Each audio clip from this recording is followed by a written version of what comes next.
Films and series about fairy tales nowadays display an abundance of intertextuality and intermediality.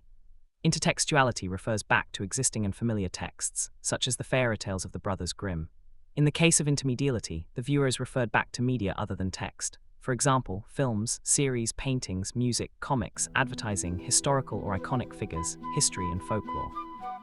Countless references can be found, for example, in a film series like Shrek. In the case of recent fairy tale films with many intertextual and intermedial references, researchers such as Christina Bacalga and John Reeder speak of a fairy tale web full of references. The Harry Potter books and films are another well-known example. They are teeming with references to folk tales, both familiar and unknown. However, in this case, it's less about fairy tales and more about legends. Folktales about witches, wizards, magic, and monsters are usually called legends, and sometimes myths if they have roots in classical antiquity. In the case of Harry Potter, we're dealing with a legend web full of references. Between 2022 and 2025, Netflix aired a wildly popular web of legends featuring a series about Wednesday, a member of the comic horror family Addams. 2 seasons of 8 episodes each, a total of over 14 hours of binge-watching. In a sense, you could consider Wednesday the American equivalent of the British Harry Potter. Wednesday, too, finds herself at an old-fashioned, castle-like academy filled with students and teachers with paranormal abilities. Here too, Wednesday, along with a few helpers, must battle mysterious monsters, a zombie, a sinister organization, mad scientists, vengeful individuals, and an all-powerful supernatural adversary. The setting, however, is more like a morbid detective series, and in some ways Wednesday is the opposite of the good old Harry Potter. She's a dark loner by nature, with a melancholic worldview, a sharp tongue, and a deadly sense of sarcasm. For those who haven't seen Wednesday yet and want to watch the series with an open mind, here's a spoiler alert. I'm going to give away a lot of the plot. First, a little history. The Addams family began in 1938 as cartoon characters in newspaper The New Yorker. The creator of this macabre family was Charles Samuel Addams, who introduced the following family members: Morticia and Gomez, the parents, then brother Pugsley and sister Wednesday, and finally Uncle Fester, whose personality seems to resemble cartoonist Charles most. Later, Butler, Lurch, and Thing, the animated hand, were added. The family served as a satirical and morbid counterbalance to the bourgeois American family life of the time. Details from the cartoons sometimes reappear in the Wednesday series. For example, an octopus is painted on Wednesday's bed in her attic room at home. In the 1960s, the sitcom The Addams Family appeared on North American television, and in the 1990s, the new Addams Family appeared on TV. I'll skip short animations, games, videos, and the like for now. Several films were released. The Addams Family from 1991, Addams Family Values from 1993, both starring Angelica Huston as Morticia. The Addams Family Reunion from 1998, starring Daryl Hannah as Morticia, followed by the full-length animated films The Addams Family from 2019 and The Addams Family 2, Road Trip from 2021. In 2010, the musical The Addams Family ran on Broadway. Between 2022 and 2025, a series about daughter Wednesday appeared on Netflix, now grown into a grumpy and cold-hearted 15-year-old. The Netflix series can be characterized as a gothic horror comedy with a detective plot. Teenage Wednesday always dresses in black like a goth and is once referred to as Grim Reaper Barbie in the series. Wednesday is a loner and an outcast, even in a school full of outcasts. She is antisocial, prefers not to make friends, and shows little emotion. Wednesday rarely smiles, hardly ever blinks, looks at the world with a sullen or melancholic gaze, is sharp-witted, is brash and persistent, fearless, and has a cutting and morbid sense of humor. Wednesday hates colors, loathes hugs, and has a strong aversion to modern technology, evidenced by her typewriter, portable gramophone, and binoculars. Her relationship with Morticia is problematic. Teenage Wednesday rebels against her mother, "You're a dove, I'm a raven," and to some extent against her father as well. However, her attitude towards weak boys is protective. Examples are her brother Pugsley and the small beekeeper Eugene, who reminds her of her brother. The relationship is only warm with 2 family members. Wednesday smiles broadly when she meets Uncle Fester and Grandma Hester Frump, played by Joanna Lumley. Wednesday is highly intelligent. She has a great deal of ready knowledge and a well-developed detective sense. She reads at least Italian and Latin and can also speak German and Filipino. She is a master of kung fu, she can fence, shoots flawlessly with a bow and arrow, and plays the cello virtuously. Although Wednesday as a character is more of an anti-hero, the heroine still manages to charm the viewer. At least two boys fall in love with her, the artistic student Xavier and the barista Tyler. The Netflix series Wednesday is largely directed by the renowned Tim Burton, although some episodes have a different director. The main screenwriters are Alfred Goh and Miles Miller, but in this case, two other screenwriters have collaborated on episodes. In any case, the entire series is chock full of references. Naturally, there are references to folktales, particularly motifs from legends, as well as all sorts of related folklore. This is simply the fabric upon which this dark comedy is built. But there are also references to other films and series, to music, to literature, to creepy or repulsive animals and plants, and even to youth culture and slang. Recognizing all these forms of intermediality enhances the enjoyment of the series, but even if certain references escape the viewer, there is plenty to enjoy. The table provides an overview of the number of references I encountered in the 2 seasons, although I can't rule out that I might have missed a few here and there. These references can range from entire film scenes and complete musical pieces to small book quotes and minute details. Major motifs, such as a recurring monster, are consistently included. Minor motifs, such as a telling name, are generally only counted once. It's clear from the first season that the most important references overwhelmingly relate to folktales and folklore. The screenwriters also included numerous references to literature. Music and youth culture play a slightly smaller but still significant role, while creepy animals and plants are frequently mentioned. Finally, there are numerous references to films and TV series, and a few are quite prominent. My search for references is selective. I could have also kept track of clothing styles or weaponry, but I dare say that references to other story motifs are also noticeably absent, such as references to saints or classical painting. As the table shows, there are quite a few references in Season 1, but Season 2 picks up the pace even further. Even more legends, music, literature, films, series, and creepy animals and plants. The episodes are also on average 10 minutes longer. Only the amount of youth culture and youth language decreases. Thanks to the popularity of Wednesday, the most striking references have already been spotted online, such as to the work of Edgar Allan Poe, but smaller details have not yet been discovered. One example, in the American town of Jericho, Vermont, near the Academy, there is a frequently visited coffee and sandwich shop called the Weather Vane. Why the somewhat strange name? It's a tiny nod to the biography of cartoonist Charles Addams. At his own high school, he drew cartoons for the yearbook, and those yearbooks were titled Weather Vane. Not easy to spot that one. Now for the plot. Wednesday Addams is expelled from school. Her brother Pugsley is being bullied, and Wednesday takes revenge by throwing piranhas into the pool. She now ends up at a different school, the same one her parents attended, a high school for misfits, outcasts with certain psychic abilities. The school, housed in a stately castle, is called Nevermore after the poem The Raven by its most famous alumnus, Edgar Allan Poe. The adventures unfold at and around this academy, including in the nearby village of Jericho. The plot unfolds like a detective story as Wednesday tries to find the perpetrators. Initially, they are responsible for several gruesome murders. Wednesday recognizes that the murders are committed by a monster and later discovers that the monster can also take human form.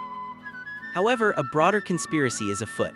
A vengeful teacher has resurrected the monster and is using the body parts of victims in a magical ritual to revive a 400-year-old pilgrim, the founder of Jericho and ruthless witch hunter Joseph Crackstone. A true apocalypse threatens the school, but Wednesday, with the help of a few allies, manages to defeat the fanatical religious pilgrim Crackstone.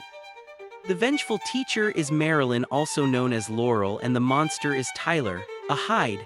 Both are unmasked and imprisoned in Willow Hill, a psychiatric institution. This doesn't mean all danger has passed. First, Pugsley accidentally resurrects a zombie that begins to pose a threat to the surrounding area. As soon as the zombie is captured, it too is imprisoned in Willow Hill. At the same time, crows are committing several murders directed by a mysterious avian, an outcast who wields power over the birds. Wednesday sets out to solve these murders. Secondly, secret experiments on outcasts are apparently taking place in Willow Hill, and the avian Judy appears to be in charge. During one fateful night, all the locked-up residents manage to escape, while a team of 3 escaped family members begins to hatch a devious plan. The zombie Isaac Knight, young Hyde Tyler Galpin, and his mother Hyde Frances Galpin Knight. Finally, the zombie and mother Hyde are eliminated, but Tyler escapes, and now I've left all sorts of subplots out. Moreover, the series has at least 4 open endings. All narrative signals are therefore green for Season 3. Time to look at a selection of the motifs from Wednesday's web of legends, folklore, and popular culture. I'm deliberately starting with literature because there's a clear common thread here, especially in the horror genre. As already noted, the similarity to J.K. Rowling's Harry Potter series is undeniable, both in the text of the book and visually in the films. A hero or heroine with magical powers has adventures in a magnificent high school full of paranormal misfits in boarding school uniforms and faces off against monsters and vicious supernatural adversaries. The misfits are pitted against normal people, i.e. the wizards versus the muggles in Harry Potter, or the outcasts versus the normies in Wednesday. Most adventures, incidentally, take place outside of class, in and around the school, in the woods, or a nearby village. The person and work of Edgar Allan Poe, the renowned author of Gothic horror stories and supposedly the Academy's most famous alumnus, are omnipresent. It's no coincidence that the school is called Nevermore after Poe's poem, The Raven, and drawings of ravens and stuffed ravens are displayed in various places in and around the school. A painting of Poe hangs in the school, and there's also a statue of him. Every year, a competition is held where the Poe Cup can be won. It's a capture-the-flag race by canoe and on foot, and there are no rules. Anything goes. In the second episode of the first season, there are 4 teams of 4, and the canoes all have a title from Poe's oeuvre. 1. The Pit and the Pendulum, team with purple monks. 2. The Amontillado, team with red jokers, including Xavier and Ajax. 3. The Gold Bug, team with golden insects, the mermaids including Bianca. 4. The Black Cat, team with black cats, being Ophelia Hall's team including Wednesday, her roommate Enid and Thing. Along the way, some nasty tricks are pulled, but Wednesday and Enid's team wins the Poe Cup. In her detective investigation, Wednesday offers a quote, "Believe nothing you hear and half of what you see." She's quoting Poe in his short story, The System of Dr. Tar and Prof. Feather. As mentioned, there's a statue of Poe in the school with a raven on one arm and a book in the other hand. The book contains a series of riddles that yield the answer, snap twice. As soon as Wednesday snaps her fingers twice, the statue shifts back, and she discovers the secret library of the Society, the Nightshades. There's also a Nevermore Alma Mater song that mentions Edgar Allan Poe. Headmaster Barry Dort is a Poe lookalike, with his hair and mustache. In the second season, a creepy legend is told by Ajax, a Gorgon who wears a hood because otherwise his serpentine hair would constantly petrify people, temporarily. The legend, later in the series it's referred to as an urban legend, is called the Legend of the Skull Tree. Under this skull tree, the body of a student with a mechanical heart is supposedly buried. Anyone who visits the skull tree at night can still hear the heart ticking. This folktale is inspired by Edgar Allan Poe's The Telltale Heart. There's also a small truck on campus for coffee and snacks, called the Telltale Heart Cafe. In the 5th episode of Season 2, Wednesday wears a black t-shirt with text from Poe's The Pit and the Pendulum. Wednesday claims to quote Poe again, "I don't believe in ghosts, but they have been chasing me my whole life." However, this is an incorrect quote and is nowhere to be found in Poe's work. Wednesday often quotes famous authors, but not everything can be found literally in books, except in internet memes. It seems the screenwriters have plucked interesting memes from the internet to use, without always verifying the source. There are some other passing references to Poe in the series, but I'll skip those. The next author repeatedly referenced is William Shakespeare. 3 places at Nevermore Academy are named after characters from Shakespeare's plays. Wednesday's room is in Ophelia Hall, a reference to Hamlet. Ophelia went mad and committed suicide. In the courtyard stands a fountain in which we see a bronze lady in the water, after the romantic painting by John Everett Millais. Wednesday's aunt is also named Ophelia, and she's just as insane. At the end of the 2nd season, Wednesday receives Aunt Ophelia's diary from Morticia. Once Pugsley also comes to school, he is placed in Caliban Hall, this time named after a character from Shakespeare's The Tempest. Caliban plays a wild monster in the play. A half-ruined tower at Nevermore is Jago Tower. Jago is a hostile character from Shakespeare's Othello. 2 logo t-shirts reveal the names of the other 2 departments, Puck Hall and Thisbe Hall. Both are characters from Shakespeare's A Midsummer Night's Dream. When Wednesday is hospitalized after a brutal attack, Morticia pleasantly reads Macbeth to her. Gomez makes a comment that reveals he's mixing up the plays. He thinks it's Hamlet. During the large campfire, Wednesday is celebrated, much to her dismay, as a hero who, along with her friends, saved the school.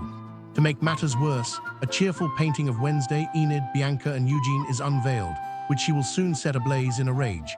But first, she launches into an impromptu speech. Tonight is our banquet of discontent. This is a clear variation on Now is the winter of our discontent, and it comes straight from Shakespeare's Richard III. Since Wednesday herself tries to solve murder cases as a detective, it's not surprising that she quotes Agatha Christie in the words of Hercule Poirot. One coincidence is just a coincidence, two are a clue, and three are proof. Moreover, Wednesday is also writing a detective novel in the series on an old typewriter. The protagonist in the novel is the teenage Viper de la Muerte, who seems to be Wednesday's alter ego, which is particularly evident in her difficult relationship with her mother, Dominica. Wednesday is in awe of another young author, Mary Shelley. She is offered the Gothic novel Frankenstein with the words, "Mary Shelley wrote it when she was only 19. Wednesday, who has just turned 16, responds, "She's both my literary hero and nemesis. Now I have 2 years and 364 days to beat her."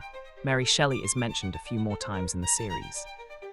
Wednesday misquotes her, as the quote actually comes from her mother, Mary Wollstonecraft, in her book A Vindication of the Rights of Men. Nevertheless, daughter Mary Shelley's Frankenstein still plays a significant role in the plot. Over the course of the first season, several people are murdered and parts of their bodies disappear. At the end of season 1, a 4-century-old witch hunter must be resurrected in a magical ritual involving the stolen body parts. This must be a reference to Frankenstein's monster, which was actually constructed from the body parts of deceased people. A key element in the series is the name of the monster that terrorizes the area and claims numerous victims. It turns out to be a rather rare Hyde. The name is based on the Gothic horror novella Strange Case of Dr. Jekyll and Mr. Hyde by Robert Louis Stevenson. Jekyll and Hyde are one and the same person who can appear interchangeably. Jekyll represents the kind, civilized human being.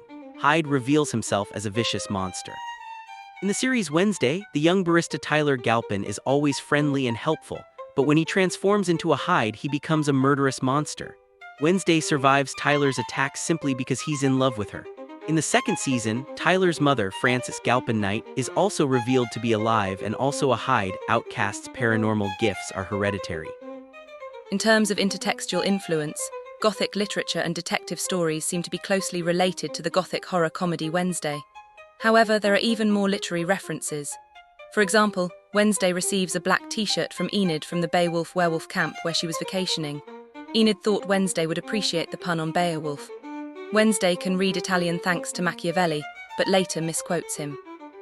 A creepy antique shop in Jericho is called Uriah's Heap, a reference to the manipulative character Uriah Heep from Charles Dickens's David Copperfield. During prank day, with April Fool's Day jokes, Wednesday is confronted with large piles of books. To save Enid and Bruno's lives, Wednesday must answer the following question. What don't you see? Type your answer to set your friends free. She scans through all the piles, hoping to find a missing book. Poe, Dante, Shelley, Dickens, Proust, Tolstoy, Wells, the Babysitter's Club series. Just in time, the answer dawns on her and she types in an H.G. Wells title, The Invisible Man. The cruel prank is aptly devised by Wednesday's new stalker, Agnes, who has the special gift of making herself invisible. Other writers subtly mentioned, quoted, or imitated include Jean-Paul Sartre, Huey's Clothes, Friedrich Schiller, Wilhelm Tell, George Santayana, The Life of Reason, Voltaire, Sylvia Plath, an American poet who committed suicide at 30, Homer, The Odyssey, Dante, The Divine Comedy, Inferno, Lewis Carroll, Alice in Wonderland, H.G. Wells, The Island of Dr. Moreau, William Faulkner, Requiem for a Nun, and Alexander Dumas, The Three Musketeers. As if all this weren't enough, there are also non-existent books made up for the series. It's already been mentioned that Wednesday is writing a Viper de la Muette novel. Furthermore, she draws considerable support from the 4-century-old spellbook by witch and relative Goody Adams, Codex Umbrarum, Book of Shadows. She finds a description of a Hyde's appearance and behavior in the diary of Nathaniel Faulkner, the founder of Nevermore. Psychiatrist Dr. Rachel Fairburn wrote the book Unlocking the Outcast Mind. Furthermore, a certain Barbara Jean Day appears to have written morbid romance novels with titles like Kisses in Coffins and The Tombstone Tango. The true author turns out to be Morticia Addams, and the titles are perfectly suited to her character. It's clear that all the literary references are closely interwoven with the web of legends that is the Wednesday series. The number of motifs from folktales, particularly legends, as well as folk songs and folklore, is even greater. By no means can everything be covered here, but let me briefly summarize in abstract terms the creatures and things the viewer is confronted with. Monsters, vampires, wearing sunglasses against the sunlight, mermaids, gorgons, werewolves, telekinesis, amulets, crystal balls, witches, witch burners, visions, resurrections, secret passages, secret societies, sects, grimoires, i.e. books of magic, magic potions, spells, ghosts, spirit guides, and spiritualistic seances. Not all creatures are extensively featured in our traditional Western European legends. Gorgons originate from Greek mythology, vampires are found primarily in Slavic cultures, and zombies have Caribbean origins. However, these creatures ultimately reached us through popular culture, including books and films. In that respect, the web is becoming increasingly international. The series also features some additional paranormal abilities. Certain people can make themselves invisible. People with power over insects or birds, avians, shapeshifters, people with power over fire, and people with electrical powers. The narrative framework revolves around a morbid teenage detective who solves supernatural murders, defies a resurrected witch hunter, exposes unethical experiments, and battles monsters.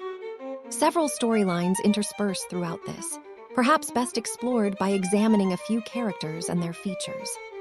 Wednesday's psychic gift consists of visions. She sees events from the past, but also foresees events in the future. In legend terms, she possesses second sight. To do so, she must continually touch a relevant person or object. Wednesday, in her overconfidence, believes she has complete control of her gift. Gradually, however, black tears stream down her face.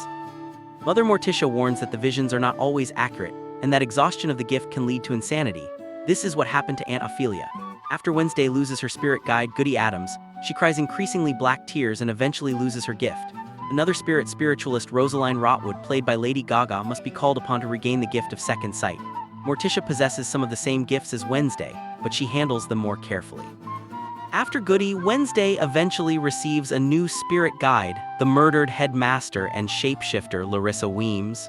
Morticia can also see her and speak with her.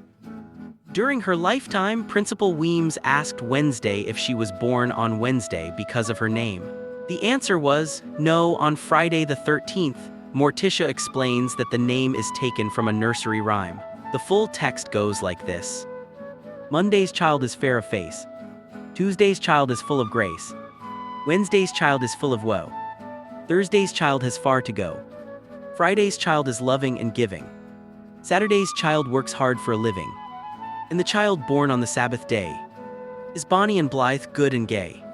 Such small details are meant to emphasize Wednesday's dark side. Enid becomes Wednesday's roommate at Nevermore. In many ways, Enid is the opposite of Wednesday. Enid loves bright colours, a rival student calls her Rainbow Barbie, is cheerful and optimistic, collects stuffed unicorns and listens to K-pop while dancing.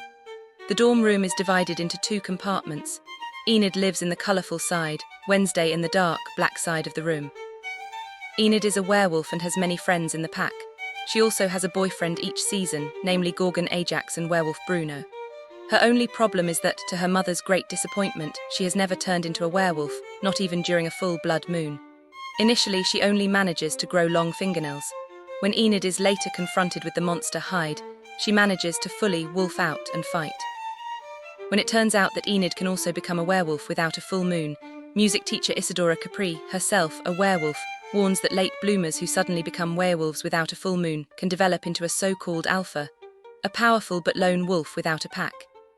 Enid's fate is one of the open endings of the current series. Enid has fled north as a werewolf, and Wednesday and Fester go looking for her. Another open ending, incidentally, is that Wednesday sees in a vision that the insane Aunt Ophelia is still alive and locked in Grandma Hester's house, and Wednesday will have to unravel this secret as well. Tyler Galpin is the son of Sheriff Donovan Galpin of Jericho and a friendly young barista at the Weather Vane, so he's not a Nevermore student. He quickly falls for the goth Wednesday, who helps him repair an espresso machine. He falls in love with her, but the cold-blooded Wednesday has no sense of romance. As the monstrous Hyde, he saves Wednesday from an impending assassination attempt by the telekinetically gifted Rowan. However, for a long time it remains unclear whether Hyde and Tyler are one and the same person. Suspicion falls more on the autistic Xavier, who in fact, plagued by dreams, draws and paints the monster repeatedly. After Hyde's capture and unmasking, he is imprisoned and chained in the nearby Willow Hill Psychiatric Hospital. Halfway through the second season, everyone manages to escape from Willow Hill. Tyler now encounters his escaped mother, Frances, who is also a Hyde, and was being held in the secret basement at Willow Hill for experimentation. The zombie joins the pair. The three of them kidnap Pugsley to conduct another experiment in Iago Tower, but they find themselves up against the Addams family, including Thing. The zombie is defeated, while her son Hyde, due to her deception, clashes with his mother Hyde. The mother does not survive a fall from a great height, and Tyler flees. This is the third open ending of the series. Where is Tyler? Pugsley is Wednesday's weaker brother who needs her protection, although she herself is allowed to dominate and bully him. Fester is Wednesday's uncle. Fester has long possessed the gift of working with electricity. He can use it to electrify opponents, but he can also revive them. However, Fester is primarily a thief and a bank robber. Gradually, Pugsley develops the same gift as his uncle, generating electricity. With electrical charges, he can even knock over traffic signs. After hearing the legend of the skull tree, he goes to the location at night to dig up the body. He actually hears the clockwork heart ticking, but when he trips, he electrifies the ground, reviving the corpse. The reanimated zombie works his way to the top, and Pugsley takes him to Eugene's shed. Pugsley manages to restrain the chained zombie with electric shocks, and when he feeds it mystery meat sandwiches from the cafeteria, the zombie seems to regenerate. Pugsley finds it odd that his father, Gomez, doesn't also possess the same gift of electrification, but it turns out he once had it and lost it in a deceptive experiment. At the end of the second season, Pugsley is in danger of becoming a victim of a similar experiment, but Wednesday saves him. The Legend of the Skull Tree is accompanied by a Tim Burton-style stop-motion film. A brilliant student with a weak heart designs a mechanical heart and implants it in himself. He can now perform all sorts of experiments, but is killed in a massive electrical explosion in the Iago Tower. Later, we discover that Gomez and Morticia were also involved. The brilliant student, Isaac Knight, wanted to exploit Gomez's electrical abilities. Morticia and Gomez bury the body under the skull tree, in the grave originally intended for Gomez. Isaac Knight's body is accidentally reanimated by Pugsley, who carries him away. The cafeteria food Pugsley brings causes the zombie to regenerate. Because of his eating habits, Pugsley names the zombie Slurp. Unfortunately, Slurp manages to escape and begins killing people and eating brains. Once captured, the zombie is chained and sent to Willow Hill Psychiatric Hospital. During a major outage, everyone manages to escape. The zombie is now recognizable as Isaac Knight and can speak again. He reunites with his sister, Frances Galpin Knight, and her son, Tyler Galpin. Isaac wants to repeat his experiment in the Iago Tower. The hand Isaac had been missing all this time turns out to be Thing, and it is sewn back together. Like an outcast Da Vinci student, Isaac manages to repair all the equipment. The pretext was to cure Frances, but Tyler ends up on the treatment table. Pugsley is abused for the electricity, but Wednesday manages to unplug him. Thing tears himself free from Isaac's arm and finally pulls the clockwork heart out of his chest, after which he is incapacitated. The Black Nevermore student Bianca is a mermaid, just like her mother Gabrielle. In the water, mermaids develop scales and a tail. Bianca and Gabrielle also possess the gift of the siren song. They can dictate people's will, give orders, and make them forget, simply by speaking. This siren song is undoubtedly inspired by the seductive song of the sirens in Homer's Odyssey. Bianca wears an amulet to neutralize the siren song, preventing her from constantly influencing people. Headmaster Dort possesses a different amulet that prevents Bianca from influencing him. Initially, Wednesday and Bianca are rivals at school, but later Bianca joins the fight against the apocalyptic witch hunter Joseph Crackstone. Bianca's story is primarily a subplot surrounding a sinister cult called Morning Song. Gabrielle was supposed to recruit cult members with her siren song, after which they could be financially exploited for cult leader and prophet Gideon. Bianca broke Gabrielle out of the cult, and now Gideon is plotting revenge. Headmaster Dort and Gideon are in a conspiracy, but at one point they clash. Desperate, Gideon cries out, "I have given you my soul," but Dort sets him on fire with his gift of fire, a reference to the folklore of the Devil's Pact. During a gala, invisible Agnes steals Dort's amulet, and Bianca forces him into confessing with a siren song, meaning that Season 3 will require a new headmaster, fourth open ending. A subplot takes place 4 centuries in the past, involving Goody Adams. She bears a striking resemblance to Wednesday, but is blonde. Actress Jenna Ortega plays both roles. She had once come to Vermont from Mexico with family and friends. The group involves a group of outcasts with psychic abilities. Goody herself possesses magic, and her knowledge is stored in her spellbook, Codex Umbrarum. Outsiders mistake her for a witch. The group of outcasts encounters resistance from a group of fanatical religious pilgrims led by witch hunter Joseph Crackstone, also the founder of the town of Jericho. At one point, the outcasts are gathered and chained in a wooden meeting house, after which Crackstone sets the place on fire. Only Goody manages to escape with her grimoire. Later, she kills Crackstone, after which his body is buried in a sealed crypt. The spellbook eventually ends up in the hands of Wednesday. In visions, Wednesday contacts Goody, and once Goody tells her, "You are the key." Ultimately, during the revival ritual, Wednesday's blood breaks the crypt's magical lock. In the fight with Crackstone, Wednesday is mortally wounded. However, Goody's spirit heals her, but then the spirit guide is gone forever. Wednesday succeeds in destroying the undead Crackstone. In Jericho, Crackstone is honored by the normies as a righteous pilgrim, and a statue is erected in his honor. A historic amusement park called Pilgrim World has since been built on the site of the first houses, where a positively updated history is kept alive. In the second season, 13-year-old student Agnes DeMille appears, and her gift is the ability to make herself invisible. She's a huge fan and stalker of Wednesday, and it's no wonder her red hair is in the same braids as Wednesday. Her invisibility proves useful in Wednesday's detective work, much to the chagrin of Enid, who feels increasingly marginalized. Nevertheless, they grow closer, and at the gala, Enid and Agnes perform a beautiful dance. When Agnes lifts Enid up and then becomes invisible, Enid appears to float in the air and dance.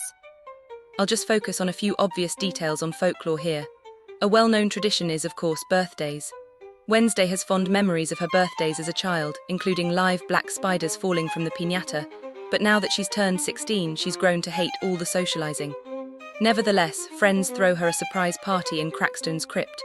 They sing "Happy Birthday," and she receives a cake featuring the Grim Reaper with a scythe in his hand.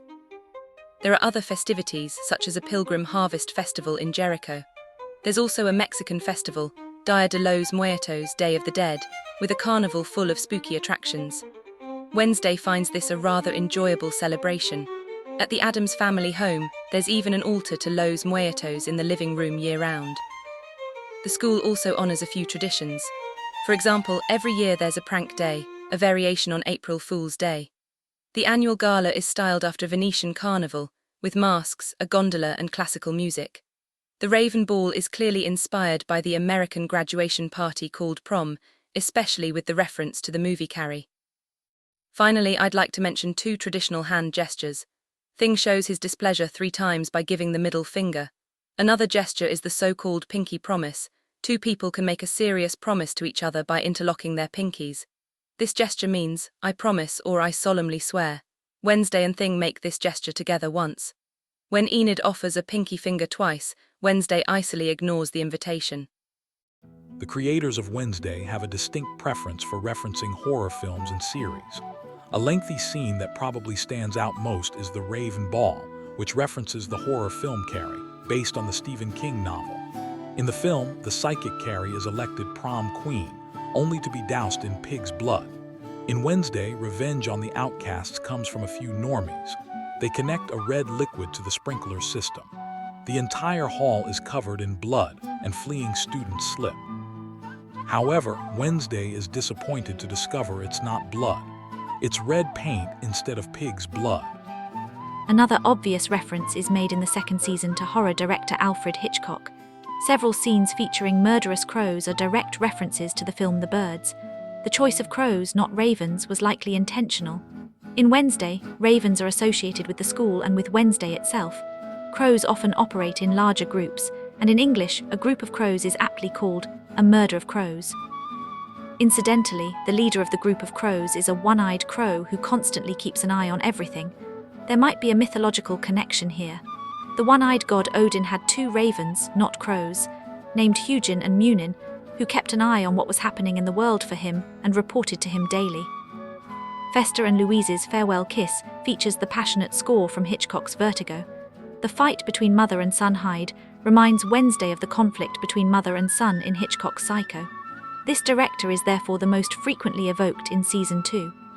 They're creepy and they're kooky, mysterious and spooky. They're all together ooky, the Addams Family. Neat. Sweet. Petite. Naturally, the series also references the older Addams Family series and films.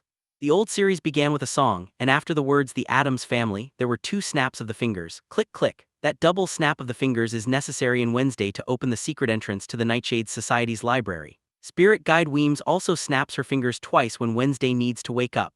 Then wake up. At the fair, Tyler declares that he doesn't find Wednesday creepy at all. "You're just kinda kooky." Wednesday responds with, "I prefer spooky." That also comes from the song from the old series. They're creepy and they're kooky/mysterious and spooky.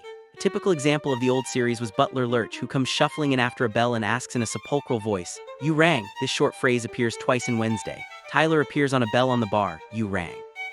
After a call, Fester responds similarly, "You rang." In the Nightshade's library hangs a painting of the hairy cousin Iggy Ignatius It from the old series, and behind the painting is a safe containing Nathaniel Faulkner's secret diary.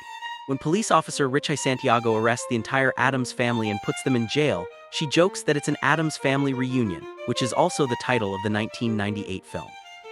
When Wednesday, Enid and Tyler sneak into the creepy, dark Gates mansion at night, Tyler stays downstairs and the other two go upstairs. Wednesday thinks they should go their separate ways, after which Enid knows how that ends in every horror film and series. You seriously want to split up? In here, that's literally how every best friend dies in a horror movie. A little later, they hear the monster coming upstairs. On the white wall in the stairwell, they see the shadow of the monster with its crooked claws rising. This shot is literally a visual quote from the horror film Nosferatu. Another clearly different quote is when Gomez is in the shower, and the zombie smashes the top of the door with an axe and sticks its skull in. This is a direct reference to the "Here's Johnny" scene from the horror film The Shining, and because of the bathroom scene, possibly a small reference to Psycho as well. A well-known cartoon series about young detectives and ghost hunters is Scooby-Doo.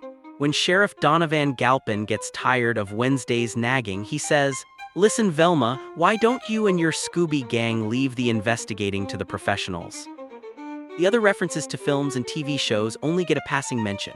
Barbie, Bruce Lee in Way of the Dragon, Legally Blonde, color horror for Wednesday, The Wicker Man, Austin Powers. The Spy Who Shagged Me and Goldmember Enid scolds Agnes for being Wednesday's mini-me. House of Wax, The Wizard of Oz, Bride of Frankenstein, Hester Frump's hairstyle and appearance, and Amadeus music from this movie can also be heard during the gala.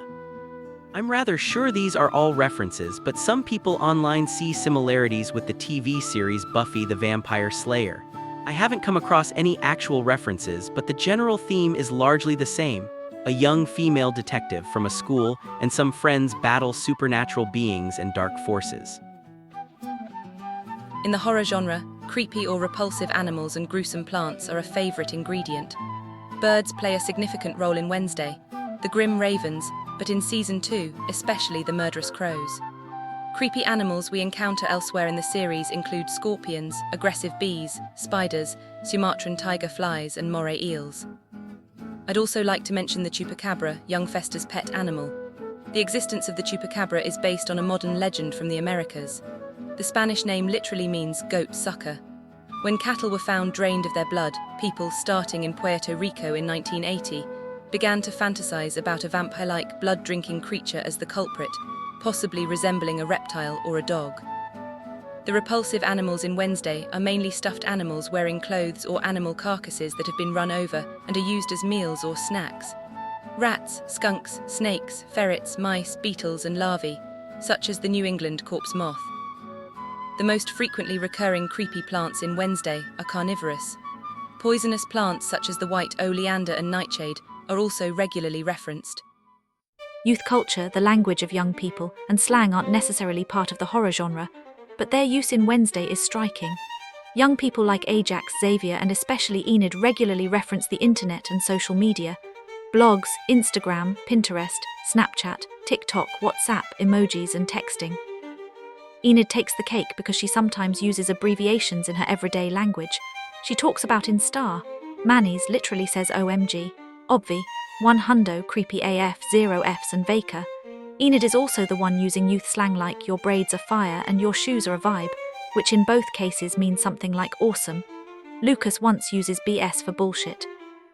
When Zombie Slurp makes its first sound, Pugsley mistakes the bruh for bro as in brother friend. Eugene regrets that Pugsley wanted to be BF with a zombie, best friends. Wednesday has no interest in social media and doesn't have a computer or cell phone. She quickly throws the only cell phone she received as a gift into a pot of boiling water. The only modern word Wednesday does use is quad for her favourite coffee, a quadruple espresso. When Wednesday goes exploring in the woods and misses the campfire and the cozy gathering at Camp Jericho, Principal Dort points out she may experience FOMO, fear of missing out. Wednesday sharply replies that she suffers more from phobia, fear of being included. If anything is perfectly in tune with the narrative, it's the music. Naturally, original film music was composed to highlight the tense, frightening, and sensitive moments. And renowned film music composer Danny Elfman wrote a beautiful opening theme for Wednesday, featuring the characteristic harpsichord tones from the old series, supplemented by cello. Elfman has previously composed music for films including Beetlejuice, Batman, Edward Scissorhands, The Nightmare Before Christmas, Men in Black, Sleepy Hollow, Charlie and the Chocolate Factory, and Alice in Wonderland. Almost all of these are films directed by Tim Burton. A renewed collaboration on Wednesday was therefore a natural fit.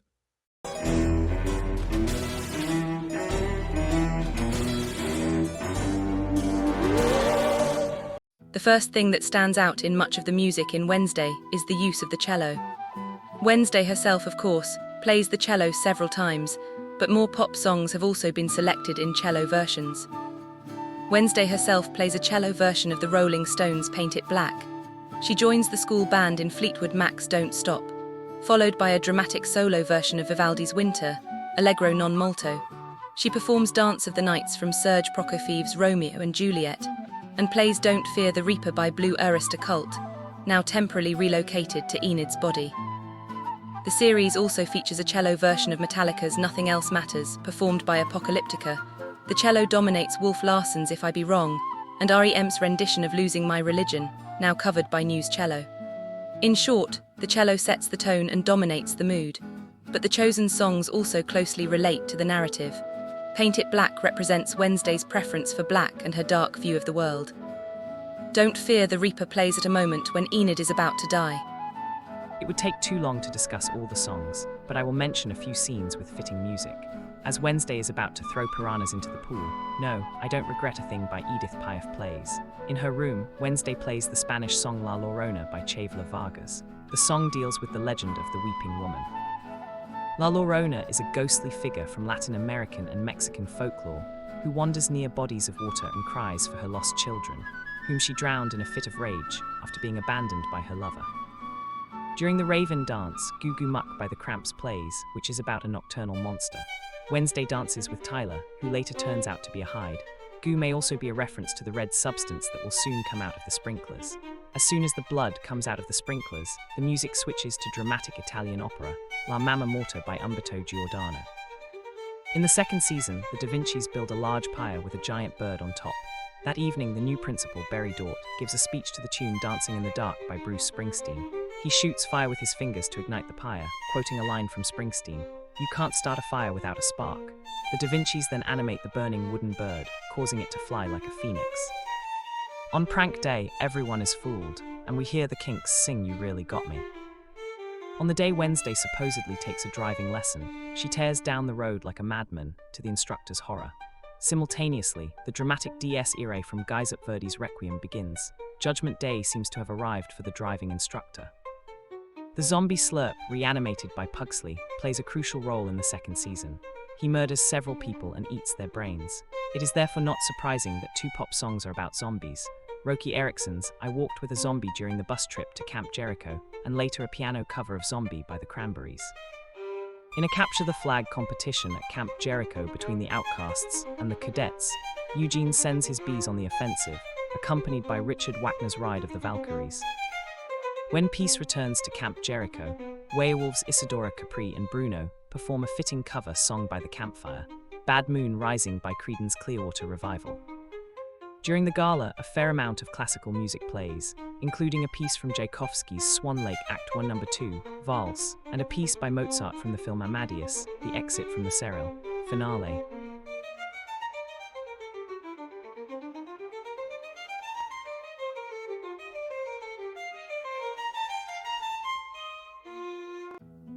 A special pop song by Lady Gaga, The Dead Dance, was also created for the Wednesday series.